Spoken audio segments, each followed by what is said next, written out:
Ahora sí, ahora sí, ahora sí. ¿Cómo están todos? Muy buenas noches. ¿Y cómo pasaron la semana? Vayan agregando los saludos a medida que se vayan sumando. Súmense al Facebook, súmense a las transmisiones tanto de Rincones Curiosos como de Seba Guía y por sobre todo la conexión principal que es Conexión Centro. Estamos en Curiosos en el Aire y vamos a hacer un programa especial. Hoy, pero hoy, el tema, ¿cuál va a ser? Huecos en la memoria.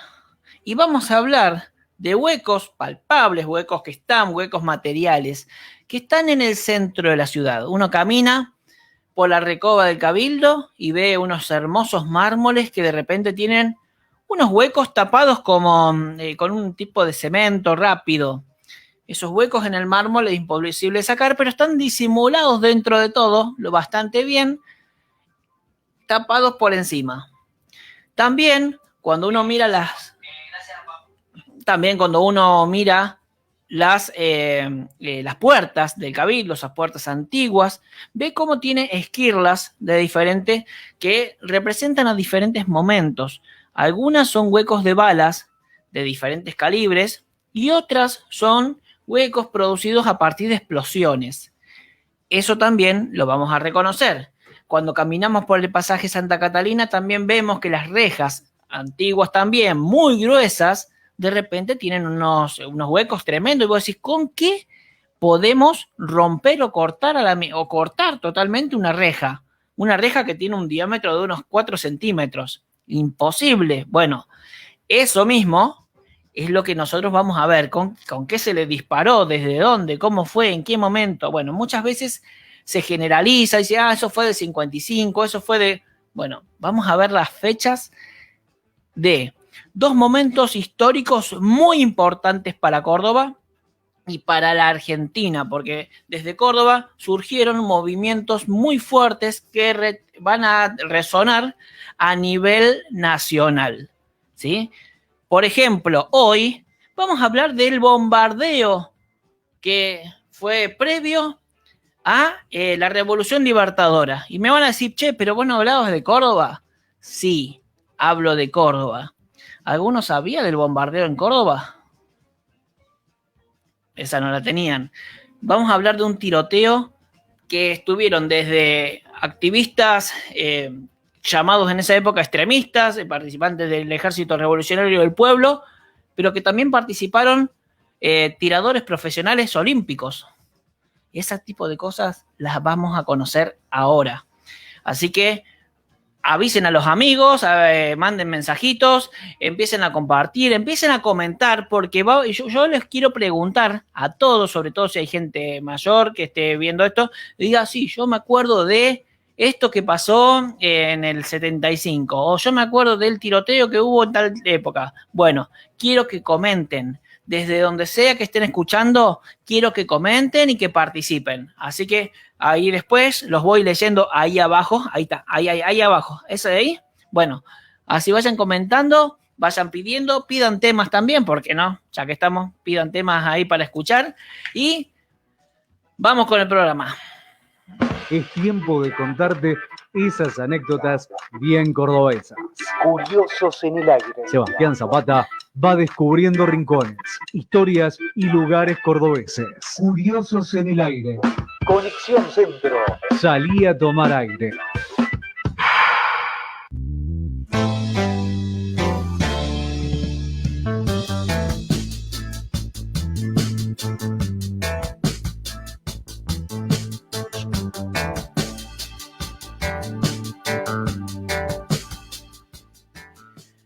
Y es así como en el programa de hoy, Huecos en la Memoria, que vamos a hacer una recopilación de historias alrededor de esos huecos reales que hay en los edificios patrimoniales, en este caso, quizás ahondándonos más en esas heridas que nos muestra el Cabildo Histórico.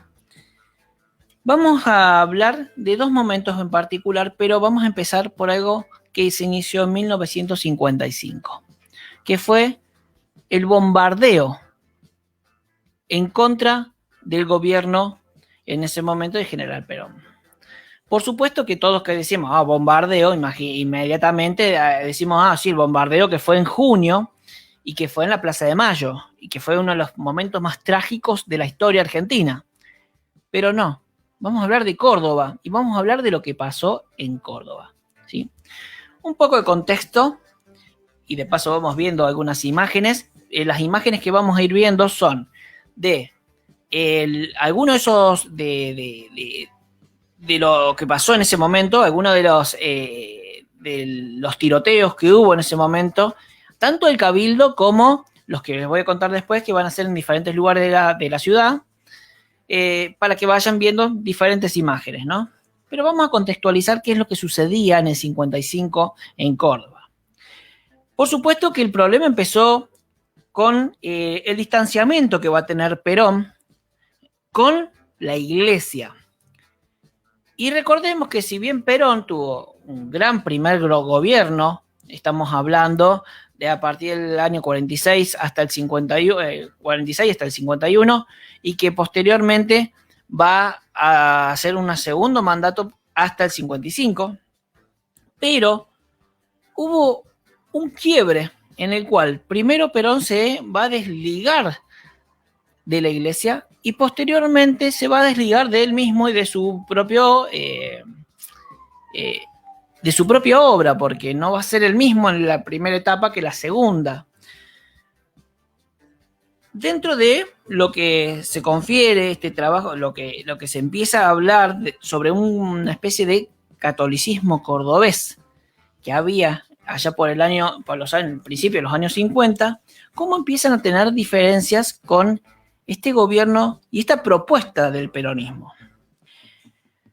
Pero sobre todo esas diferencias se van a marcar más con el peronismo a nivel nacional. ¿Por qué? Porque el peronismo a nivel local estaba íntimamente ligado al catolicismo, ¿sí?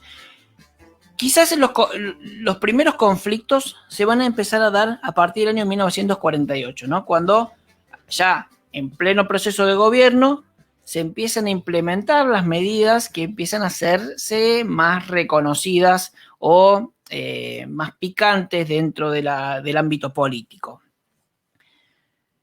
En un primer momento, el peronismo apeló al catolicismo como un fundamento espiritual y moral para su propuesta, ¿sí? Esto en palabras de un trabajo de Jessica Blanco, decía que el cristianismo justicialista, el cual remitía más al humanismo cristiano que al catolicismo en su sentido estricto.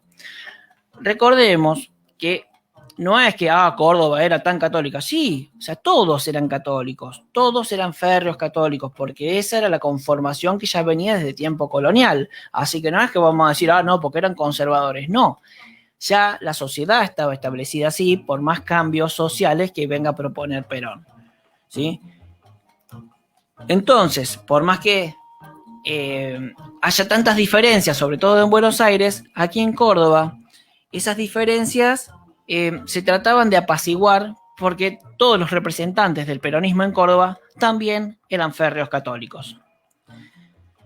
Algunas de las medidas puntuales que irritaron toda esa primera etapa fueron, dentro de lo que fue el gobierno de Perón, la libertad de cultos, una competencia por la cooptación de la juventud. Por fin, un partido político se preocupaba por las juventudes y por los barrios y por las clases obreras, o sea, propiamente dicho. También por la legalización del aborto, el aborto, tiramos un meme. No, legalización del divorcio, no dije nada de lo anterior. El divorcio, que también fue un tema bastante criticado y que posteriormente quedó en la nada hasta recién los años 80, imagínense lo que fue. El permiso para instalación de casas de tolerancia, igualdad de derechos para los hijos ilegítimos. Eso también es algo que hoy lo parece como que quedó en el pasado, como que nadie se acuerda de algo así. Bueno, también pasaba eso. Y sobre todo la separación del Estado con la Iglesia, ¿sí? Quizás, a pesar de todo eso, a nivel nacional, todavía se seguía manteniendo cierta unión. a pesar de que las diferencias con la iglesia simplemente parecía una diferencia que era minimizada luego de cada uno de los eventos. Por ejemplo, en Córdoba hasta el 54, Fermín Laffitte, que fue uno de los miembros más destacados y uno de los más aguerridos contrarios de Perón, sobre todo desde la Acción Católica, él mismo, hasta el año 54, celebraba misas del 17 de octubre. ¿Por qué? Porque los peronistas de cordobeses sí tenían buena relación con él. Y entonces él lo único que te decía en los medios, porque sale en el diario La Voz del Interior, dice, ustedes están agrandando todo y están queriendo meter la política en la iglesia y no es así.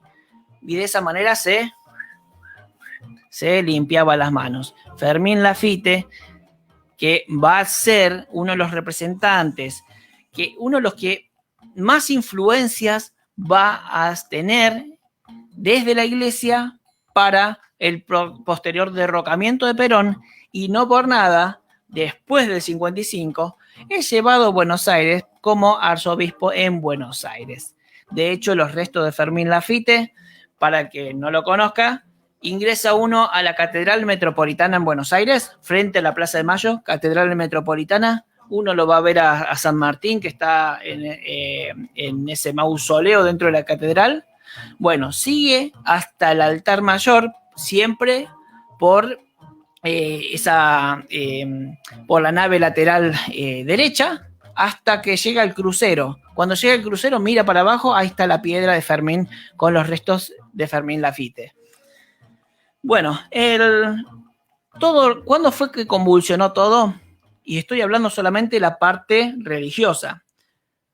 El 10 de noviembre de 1954, Perón mencionó, provincia por provincia, a los sacerdotes indicados como opositores, pero la acusación cobró mayor relieve en La Rioja, Santa Fe y, por supuesto, en Córdoba, hablando de Laffitte, cuyos obispos fueron acusados de antiperonistas, y la solución propuesta era apartar de sus cargos a esas personas y silenciarlas por medio de la ley y de la policía.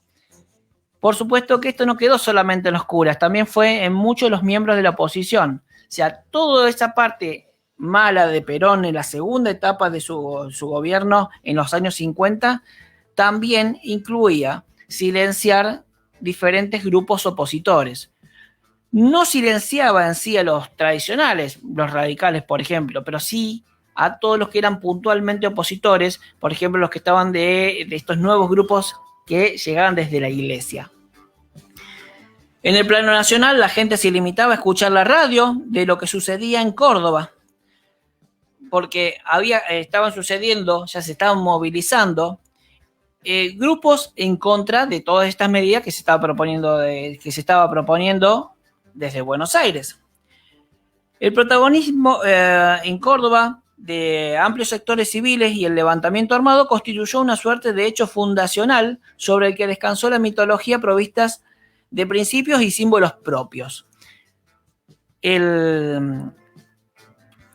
Más adelante, cuando se termine todo esto, cuando se termine todo lo de la revolución, esta revolución que van a llamar la Revolución Libertadora, el mismo Leonardi va a decir que Córdoba va a quedar como la capital provisional de la República y pasa a tener diferentes sobrenombres Córdoba, como Córdoba la Heroica, Cuna de la Libertad, Reducto de la Fe, Estandarte de una Nueva Cruzada. Todo eso que estoy diciéndole es lo que va a suceder en Córdoba. Pero esto se va a empezar a gestar a lo largo de todo el año 1955. En el 55 van a empezar a haber diferentes ataques armados. ¿Cuál es la problemática al querer comprender la historia? Que hoy siempre tratamos de generalizar y proponerlo como que, eso sí, eso eran los peronistas y estos eran los antiperonistas. No. A ver, cuando fue el golpe de Estado y toma el gobierno Leonardi, muchos de los hombres de la política, de pensadores, artistas y también incluso hasta trabajadores, se pusieron a favor de ese levantamiento en contra de Perón. Hubo conflictos armados, pero muy confusos. ¿Por qué?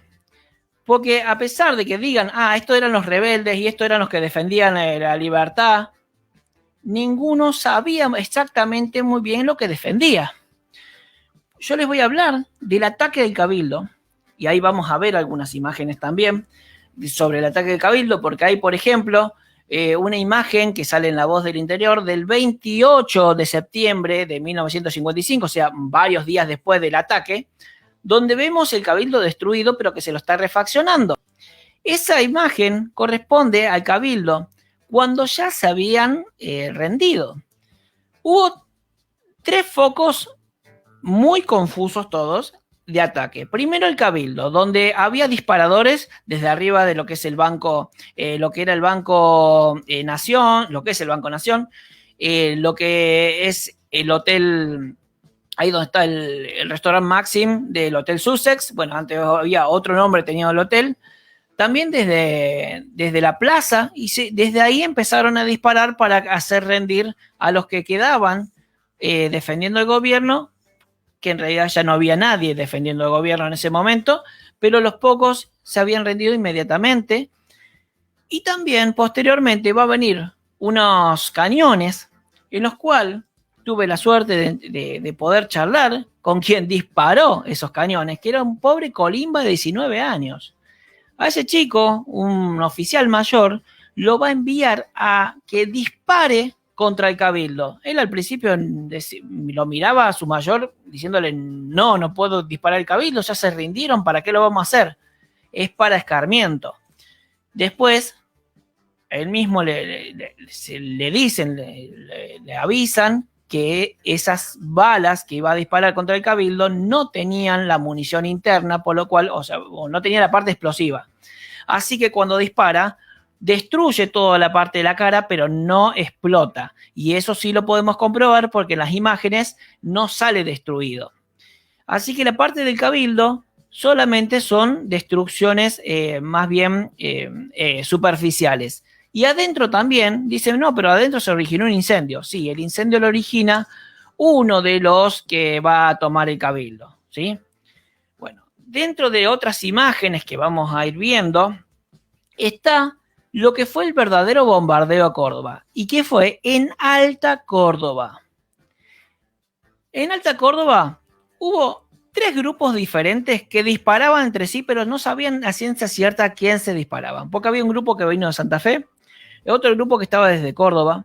Al principio, muchos de los que estaban peleando estaban a favor de Perón, pero posteriormente se dan cuenta que ellos van como revolucionarios y no estaban como revolucionarios defendiendo a Perón, sino que estaban tratando de derrocar el gobierno.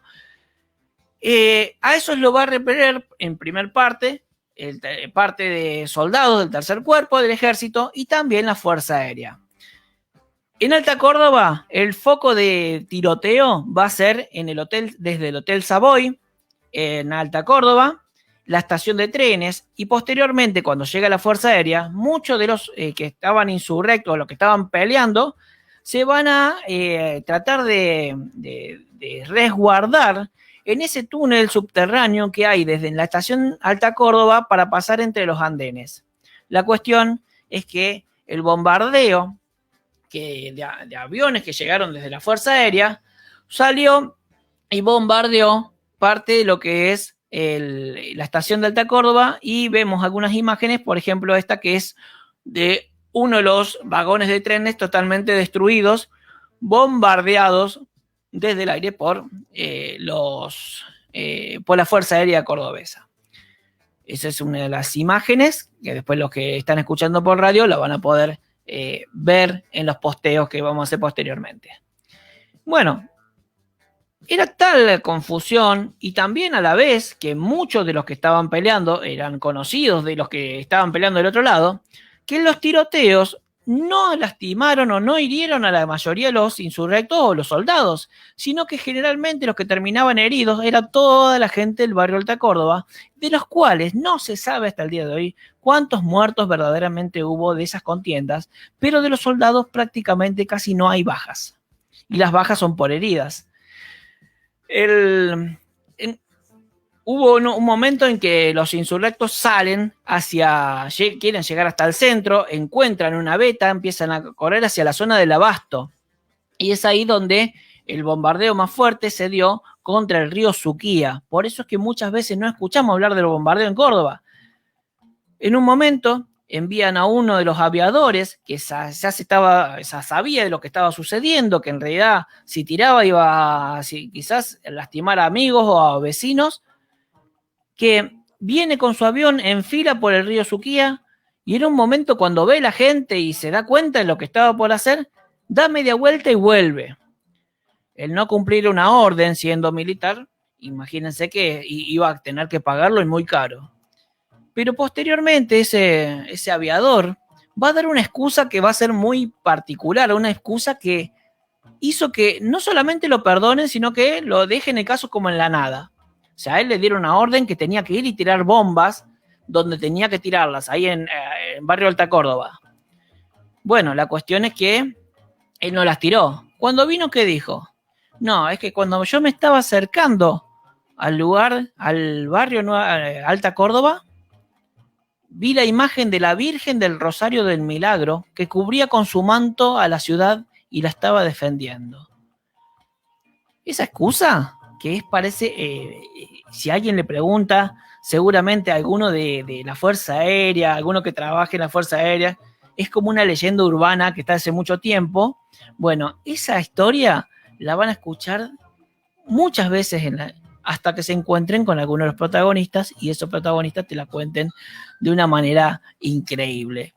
Ahí vemos también a los que estén viendo en el vivo y a los que no, los van a poder ver después también, una imagen de un edificio que se viene abajo a partir de uno de los bombardeos tirados por la Fuerza Aérea.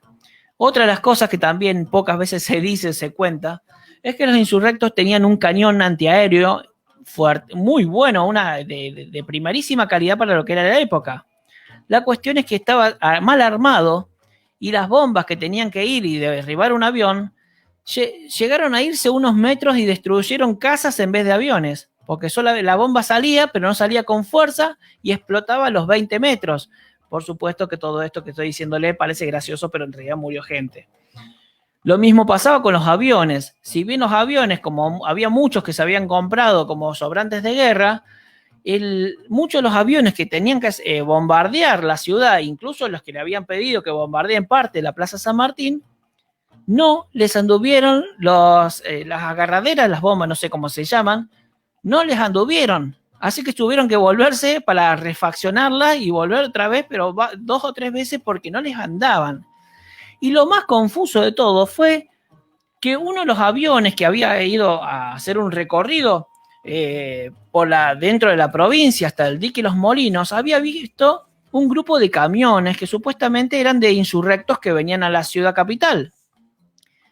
La cuestión es que avisa a sus superiores, mandan a 3 aviones a atacar y que destruyan a todos los camiones y colectivos que venían, y en realidad se había confundido con camiones de trabajadores, creo que estaban repartiendo papas, algo así, y empezaron a bombardear y a tirar balas a colectivos de línea que estaban pasando por la Ruta 5, lo que era la vieja Ruta 5, camiones dispersos, y se armó un revuelo tal en Altagracia que el pánico se apoderó de toda la zona de una manera atroz, porque imagínense que de repente están lo más tranquilos viviendo y que de repente lo empiecen a tirotear desde el aire aviones de guerra. O sea, una locura lo que estaba sucediendo. Bueno, mucho de eso es lo que pasó aquí en Córdoba mientras se gestó, y siendo Córdoba uno de los lugares que apoyaba, o sea, en general, al derrocamiento de Perón, pero que sin embargo este escarmiento lo terminan armando mal. ¿Qué es lo que leo yo si leo un libro de historia escrito desde Buenos Aires? Ah, no, Córdoba estaba a favor del derrocamiento de Perón y en Córdoba no pasó nada. En Córdoba no hubo tiroteo, no hubo nada. Sin embargo, la cantidad de muertos que hubo, creo que no hay un solo autor que llegue a nombrar la verdadera cantidad de muertos que hubo por los tiroteos y por esos primeros ataques a que fue para derrocar a Perón. Y les quiero mostrar las últimas dos imágenes que hablan primero de un monumento a la Revolución Libertadora. Y es un monumento que dice: las mujeres de Montevideo y de Buenos Aires, a las mujeres de Córdoba, por haber sido las que salvaguardaron la libertad y no sé cuánto más. Eso está en pleno Cabildo. Es uno de los pocos monumentos a la Revolución Libertadora que quedan en pie y están en la fachada principal del Cabildo, ahí en la Recoba. Y no hace mucho tiempo, cuando se cumplieron no sé cuántos años de este derrocamiento de Perón, un grupo de personas, peronistas, pusieron unos stickers en esa misma escultura y también a un costado. Y me pareció muy, muy elocuente, ¿no? Porque dice algo así: ni olvido de perdón a los culpables del genocidio peronista. Bueno, no mataron peronistas, mataron a muchas personas que no eran peronistas, y aunque maten peronistas, está mal matar. A todos está mal matar. Pero me llamó la atención porque lo pusieron justo al lado de dos balazos que van a ser dos balazos que van a estar 20 años después. Y eso tiene que ver con lo que va a suceder a partir de esta fecha muy particular, que es el 16 de septiembre de 1955. Así que en el próximo bloque vamos a ver cuáles fueron las consecuencias de este derrocamiento de Perón, de los ataques y la conformación ideológica a partir del derrocamiento de Perón, y en qué va a resultar 20 años más tarde, en 1975, en un nuevo ataque al Cabildo Histórico. ¿Vamos al próximo bloque? Los espero.